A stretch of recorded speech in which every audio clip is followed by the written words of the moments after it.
شروع کرتا ہوں اللہ کے نام سے جو نہایت مہربان اور رحم کرنے والا ہے۔ حضرت عبداللہ بن مسعود رضی اللہ تعالی عنہ سے روایت ہے کہ رسول اللہ صلی اللہ علیہ وآلہ وسلم نے فرمایا، تم میں سے کسی شخص کو اپنے وارث کا مال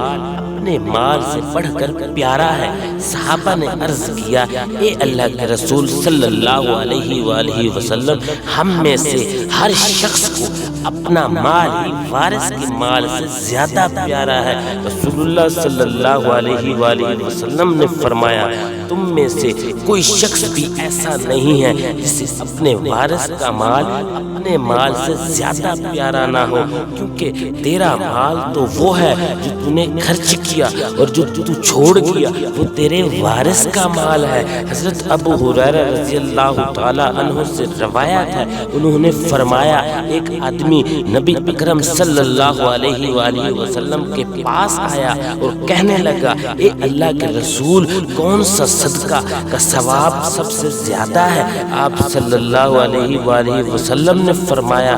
اس وقت صدقہ کرے جب تو تندرست ہو، جب تو صحت یاب ہو، جب تجھے کوئی بیماری نہ ہو، تجھے مال کی ضرورت ہو، فقر کا ڈر ہو، زندگی کی امید ہو، اور صدقہ کرنے میں تاخیر نہ کر، حتیٰ کہ جب روح حلق تک آ جائے تو پھر کہے، فلاں کو اتنا دے دو، اس کو اتنا دے دو، اب تو تیرا مال دوسروں کا ہو چکا ہے۔ میرے پیارے مسلمانوں، اللہ آپ کو سب کو اس اتنی پیاری حدیث پر عمل کرنے کی توفیق عطا فرمائے اور کوشش کرنے کی توفیق عطا فرمائے۔ اللہ نگہبان۔